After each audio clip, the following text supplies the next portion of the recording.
চড়া রোদে হোম গ্রাউন্ডে একাই দাপট। পাণ্ডবেশ্বরে তৃণমূল প্রার্থী নরেন্দ্রনাথের ঝোড়ো প্রচার। জামগড়া থেকে প্রতাপপুর দাবদাহ উপেক্ষা করে জনসমর্থনের ঝড় কার্যত থমকে গেল এলাকা। পশ্চিম বর্ধমানের পাণ্ডবেশ্বর বিধানসভা কেন্দ্রের চড়া রোদ আর তীব্র দাবদাহকে উপেক্ষা করে প্রচারে ঝড় তুললেন তৃণমূল কংগ্রেস প্রার্থী নরেন্দ্রনাথ চক্রবর্তী। আবহাওয়া দপ্তরের কমলা সতর্কতার মধ্যেই সোমবার সকাল থেকে নিজের হোম গ্রাউন্ডে কার্যত একাই ময়দান দাপাতে দেখা গেল তাকে। জামগড়া, প্রতাপপুর এবং নাচন এলাকায় তার প্রচার ঘিরে সাধারণ মানুষের উৎসাহ ছিল চোখে পড়ার মতো। কোথাও পুষ্পবৃষ্টি, কোথাও আবার জয়ধ্বনিতে মুখর হয়ে ওঠে এলাকা। নরেন্দ্রনাথ পৌঁছাতেই কাতারে কাতারে মানুষ তাকে ঘিরে ধরেন। মুহূর্তেই বদলে যায় পরিবেশ। যেখানে বিরোধীরা তীব্র গরমে কিছুটা কোণঠাসা, সেখানে ঘরের ছেলে নরেন্দ্রনাথ সকাল থেকেই সক্রিয় ছিলেন প্রচারে। নাচন থেকে প্রতাপপুর যেদিকেই গিয়েছেন সমর্থকদের ভিড়ে প্রায় অবরুদ্ধ হয়ে পড়ে রাস্তা। 42 ডিগ্রি তাপমাত্রাকে উপেক্ষা করে মানুষের উপস্থিতি ছিল নজর কাড়া। শুধু ভোট চাওয়া নয়, প্রচারের ফাঁকেই বয়স্কদের আশীর্বাদ নেওয়া এবং ছোটদের সঙ্গে আন্তরিক মুহূর্ত ভাগ করে নিতে দেখা যায় তাকে। এই আচরণেই তিনি আরও একবার বুঝিয়ে দিলেন কেন পাণ্ডবেশ্বর তার নিজের মাটি। এখন প্রশ্ন, রোদের তাপ নাকি নরেন্দ্রনাথের প্রচারের দাপট, কোনটা বিরোধীদের বেশি চাপে ফেলবে? তবে দিনের শুরুতেই যে জনসমাগম দেখা গেল তাতে স্পষ্ট, হোম গ্রাউন্ডে তৃণমূল প্রার্থী আপাতত একাই শতভাগ প্রভাব বিস্তার করছেন।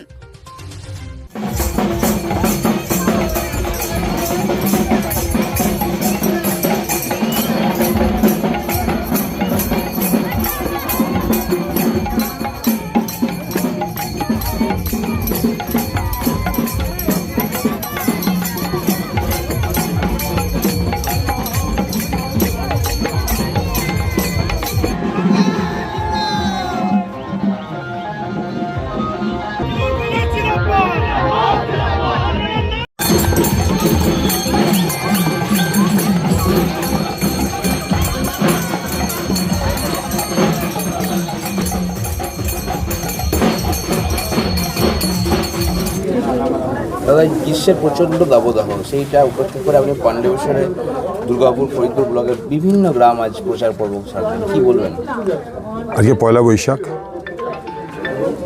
আজ 1433 সালের প্রথম দিন।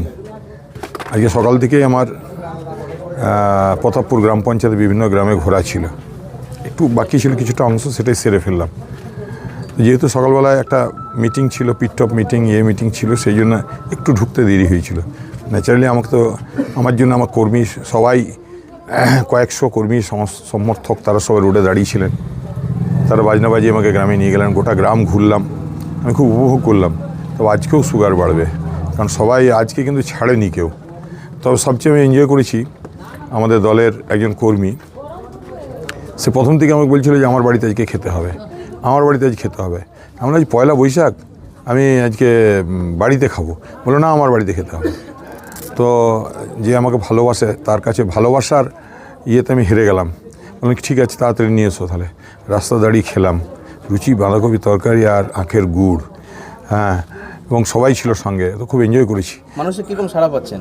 মানুষ রাস্তায় বেরিয়ে, মানুষ যেভাবে আমাকে অভ্যর্থনা করছেন, যেভাবে সংবর্ধনা দিচ্ছেন, যেভাবে মিষ্টি খাইয়ে দিচ্ছেন, যেভাবে ভালোবাসছেন, এবং শুধু কি সঙ্গে তো গোটা গ্রাম সঙ্গে ঘুরছে। এই নাচনে ঘুরলাম, যার জিজ্ঞেস করছি, এক ভদ্রমহিলার সঙ্গে দেখা হলো। বললাম যে আপনার ছেলে কোথায়? তো বললোই তো ছেলে তোমাদের সঙ্গে ঘুরছে। আর একজন জিজ্ঞেস করলাম, ডাকলাম একজন বয়স্ক মানুষ, আমার খুব খারাপ লাগলো দেখে, কর্মকার, উনি হাঁটতে পারছেন না।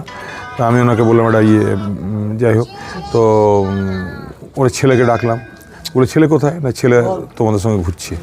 তো এই যে সমস্ত মানুষ রাস্তায় নেমে আসা, সমর্থন করা, এটা আমাকে একটা বাড়তি অক্সিজেন।